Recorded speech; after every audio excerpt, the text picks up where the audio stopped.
should be nice to nerds. In fact, I'd go so far as to say if you don't already have a nerd in your life, you should get one. I'm just saying. Scientists and engineers change the world. I'd like to tell you about a magical place called DARPA, where scientists and engineers defy the impossible and refuse to fear failure.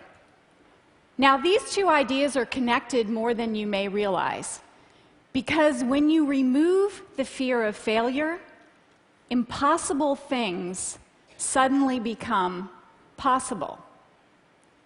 If you want to know how, ask yourself this question. What would you attempt to do if you knew you could not fail? If you really ask yourself this question, you can't help but feel uncomfortable. I feel a little uncomfortable. Because when you ask it, you begin to understand how the fear of failure constrains you, how it keeps us from attempting great things. And life gets dull. Amazing things stop happening. Sure, good things happen, but amazing things stop happening. Now, I should be clear. I'm not encouraging failure. I'm discouraging fear of failure. Because it's not failure itself that constrains us. The path to truly new, never been done before things always has failure along the way. We're tested. And in part, that testing feels an appropriate part of achieving something great. Clemenceau said, "Life gets interesting when we fail, because it's a sign that we've surpassed ourselves." In 1895, Lord Kelvin declared that heavier-than-air flying machines were impossible. In October of 1903, the prevailing opinion of expert aerodynamicists was that maybe in 10 million years we could build an aircraft that would fly. And 2 months later, on December 17th, Orville Wright powered the first airplane across a beach in North Carolina. The flight lasted 12 seconds and covered 120 feet. That was 1903. 1 year later, the next declarations of impossibilities began. Ferdinand Foch, a French army general, credited with having one of the most original and subtle minds in the French army, said, "Airplanes are interesting toys, but of no military value." 40 years later, aero experts coined the term transonic. They debated, should it have one S or two? You see, they were having trouble in this flight regime, and it wasn't at all clear that we could fly faster than the speed of sound. In 1947, there was no wind tunnel data beyond Mach 0.85. And yet, on Tuesday, October 14th, 1947, Chuck Yeager climbed into the cockpit of his Bell X-1, and he flew towards an unknown possibility. And in so doing, he became the first pilot to fly faster than the speed of sound.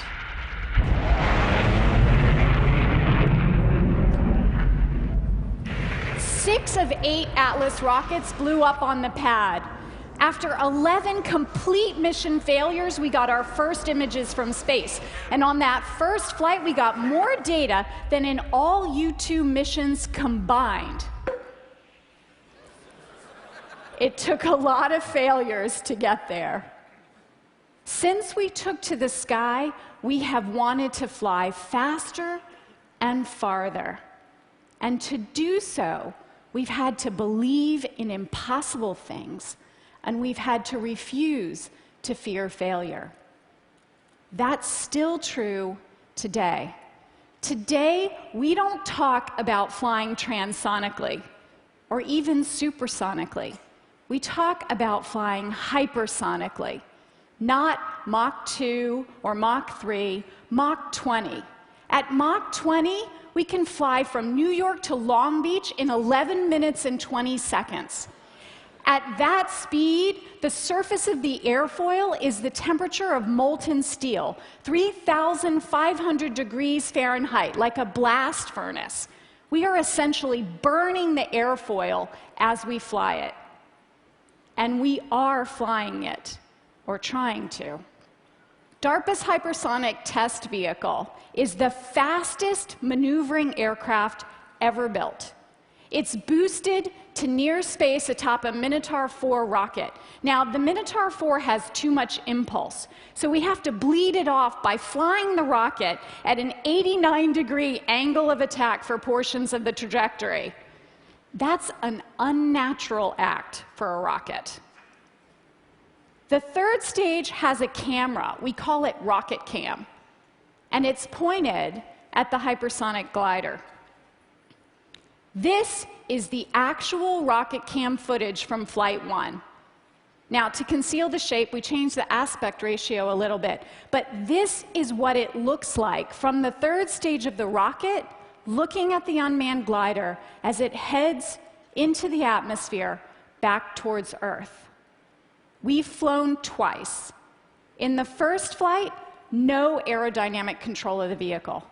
But we collected more hypersonic flight data than in 30 years of ground-based testing combined. And in the second flight, 3 minutes of fully controlled aerodynamic flight at Mach 20. We must fly again, because amazing, never-been-done-before things require that you fly. You can't learn to fly at Mach 20 unless you fly. And while there's no substitute for speed, maneuverability is a very close second. If a Mach 20 glider takes 11 minutes and 20 seconds to get from New York to Long Beach, a hummingbird would take, well, days. You see, hummingbirds are not hypersonic, but they are maneuverable. In fact, the hummingbird is the only bird that can fly backwards. It can fly up, down, forwards, backwards, even upside down. And so if we wanted to fly in this room or places where humans can't go, we'd need an aircraft small enough and maneuverable enough to do so. This is a hummingbird drone. It can fly in all directions, even backwards. It can hover and rotate. This prototype aircraft is equipped with a video camera. It weighs less than 1 AA battery. It does not eat nectar. In 2008, it flew for a whopping 20 seconds.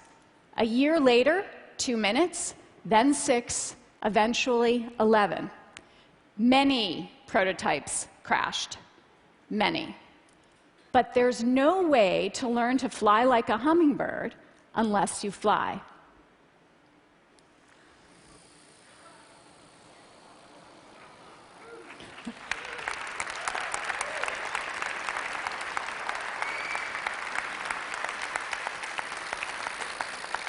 It's beautiful, isn't it?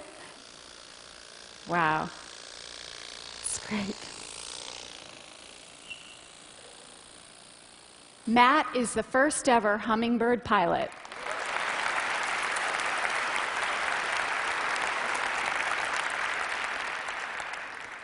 Failure is part of creating new and amazing things. We cannot both fear failure and make amazing new things. Like a robot with the stability of a dog on rough terrain, or maybe even ice. A robot that can run like a cheetah, or climb stairs like a human with the occasional clumsiness of a human. Or perhaps Spider-Man will one day be Gecko Man. A gecko can support its entire body weight with one toe. 1 square millimeter of a gecko's foot pad has 14,000 hair-like structures called setae. They are used to help it grip to surfaces using intermolecular forces. Today, we can manufacture structures that mimic the hairs of a gecko's foot. The result, a 4 by 4 inch artificial nano gecko adhesive can support a static load of 660 pounds. That's enough to stick 6 42-inch plasma TVs to your wall, no nails. So much for Velcro, right? And it's not just passive structures, it's entire machines. This is a spider mite. It's 1 millimeter long, but it looks like Godzilla next to these micro machines. In the world of Godzilla spider mites, we can make millions of mirrors, each 1/5 the diameter of a human hair, moving at hundreds of thousands of times per second to make large screen displays so that we can watch movies like Godzilla in high def. And if we can build machines at that scale, what about Eiffel Tower-like trusses at the micro scale? Today we are making metals that are lighter than styrofoam, so light they can sit atop a dandelion puff and be blown away with a wisp of air.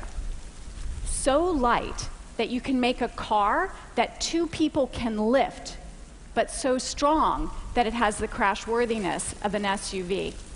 From the smallest wisp of air to the powerful forces of nature's storms, there are 44 lightning strikes per second around the globe. Each lightning bolt heats the air to 44,000 degrees Fahrenheit, hotter than the surface of the sun. What if we could use these electromagnetic pulses as beacons? Beacons in a moving network of powerful transmitters. Experiments suggest that lightning could be the next GPS. Electrical pulses form the thoughts in our brains. Using a grid the size of your thumb with 32 electrodes on the surface of his brain, Tim uses his thoughts to control an advanced prosthetic arm. And his thoughts made him reach for Katie. This is the first time a human has controlled a robot with thought alone.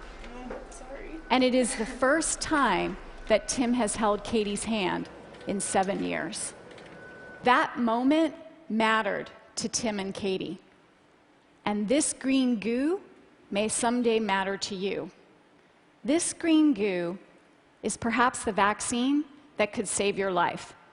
It was made in tobacco plants. Tobacco plants can make millions of doses of vaccine in weeks instead of months. And it might just be the first healthy use of tobacco ever. And if it seems far-fetched that tobacco plants could make people healthy, what about gamers that could solve problems that experts can't solve?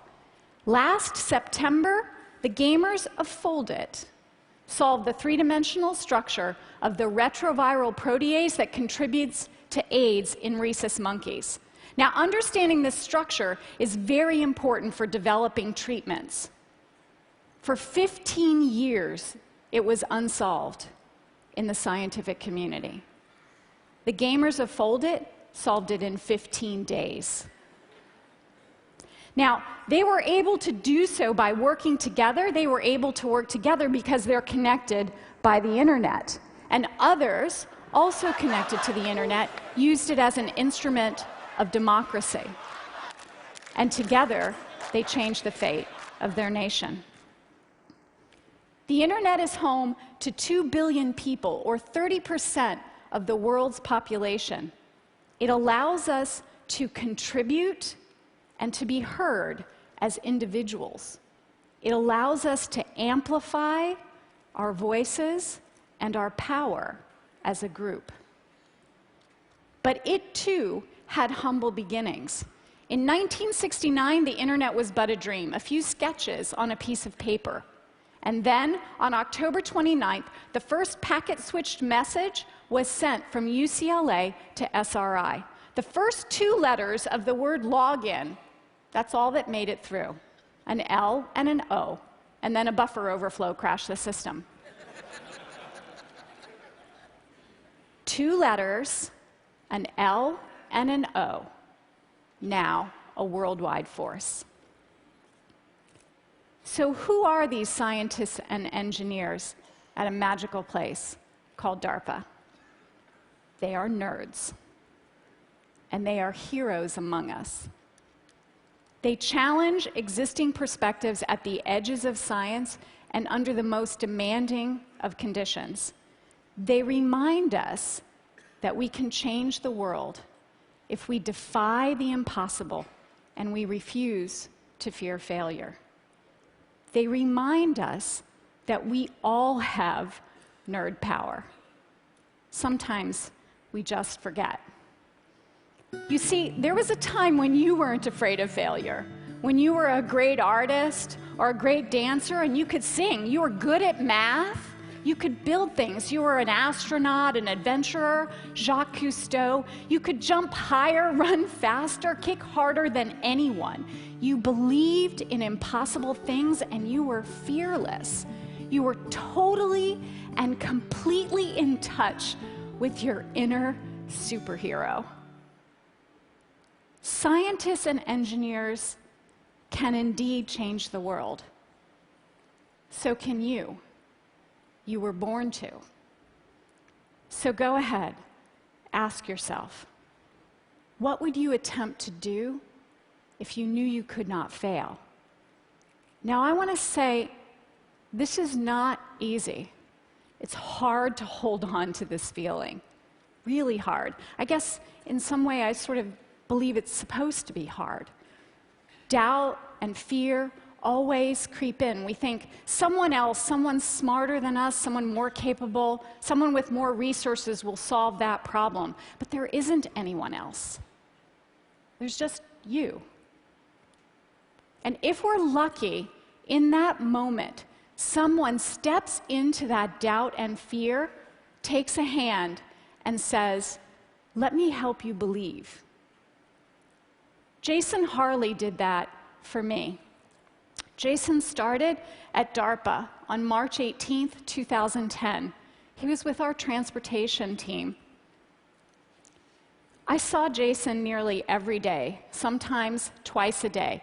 And more so than most, he saw the highs and the lows, the celebrations and the disappointments.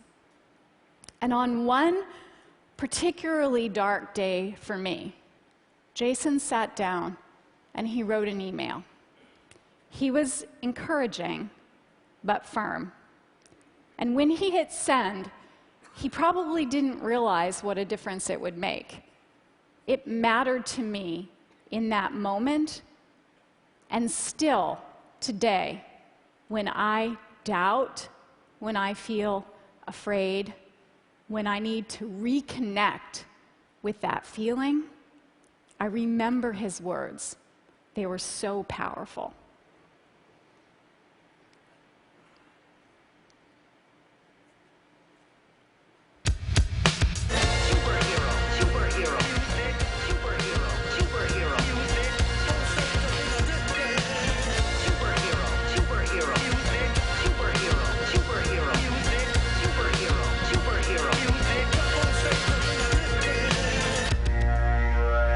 That's what being a superhero is all about. There is only time enough to iron your cape and back to the skies for you. And remember, be nice to nerds.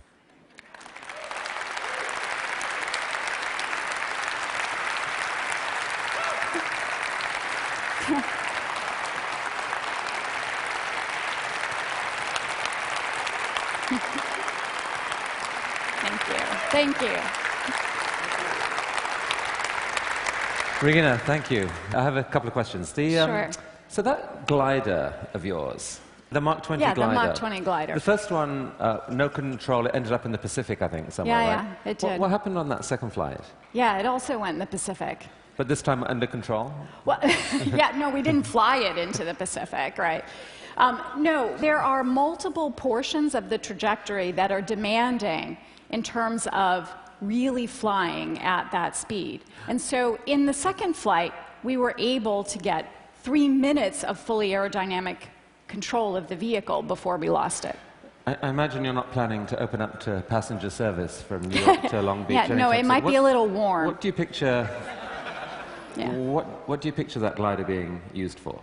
Well, our responsibility is to develop the technology for this. How it's ultimately used will be determined by the military. Now, the purpose of the vehicle, though, the purpose of the technology is to be able to reach anywhere in the world in less than 60 minutes. And to carry a payload of more than a few pounds? Yeah. Like, what's the payload it could carry? Well, I don't think we ultimately know what it will be, right? We got to fly it first. But not necessarily just a camera? Yeah, no, not necessarily just a camera. It's amazing. The hummingbird. Yeah. I mean, I'm curious, you started your beautiful sequence on flight with a wing, a plane Yeah. kind of trying to flap its wings and Yeah. failing horribly. Yeah. And there haven't been that many planes built since that flap wings. Yeah, yeah. Why did we think that this was the time to go biomimicry and copy a hummingbird? Isn't that a very expensive solution for a small, maneuverable flying object? So, I mean, in part, we wondered if it was possible to do it. And you have to revisit these questions over time. The folks at AeroVironment tried 300 or more different wing designs, 12 different forms of the avionics, took them 10 full prototypes to get something that would actually fly. But there's something really interesting about a flying machine that looks like something you'd recognize. So we often talk about stealth as a means for avoiding any type of sensing, but when things look just natural, you also don't see them. So it's So not it's necessarily like just mini the performance. stealth. It's partly the look. Sure, It's actually, sure. Look at that cute hummingbird flying into my headquarters. I mean, because I think as well as the awe at looking at that, Yeah, I'm sure sure. some people here are thinking, technology catches up so quick. How long is it before some crazed geek with a little remote control flies one through a window of the White House? I mean, do you Yeah. worry about the Pandora's box issue here? Well, look,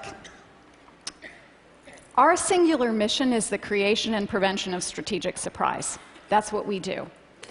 It would be inconceivable for us to do that work if we didn't make people excited and uncomfortable with the things that we do at the same time. It's just the nature of what we do. Now, our responsibility is to push that edge, and we have to be, of course, mindful and responsible of how the technology is developed and ultimately used. But we can't simply close our eyes and pretend that it isn't advancing. It's advancing. I mean, you're clearly a really inspiring leader, and you persuade people to go to these great feats of invention. But at a personal level, in a way, I can't imagine doing your job. Do you wake up in the night sometimes just asking questions about the possibly unintended consequences of your team's brilliance? Sure. I mean, I think you couldn't be human if you didn't ask those questions, And how do you answer them? Well, I don't always have answers for them, right? I think that we learn as time goes on. I mean, my job is one of the most exhilarating jobs you could have. I work with some of the most amazing people. And with that exhilaration comes a really deep sense of responsibility. And so you have, on the one hand, this tremendous lift of what's possible, right? And this tremendous seriousness of what it means. Regina, that was jaw-dropping, as they say. Thank you so much Thank for you. coming to Thank TED. you. Thank you.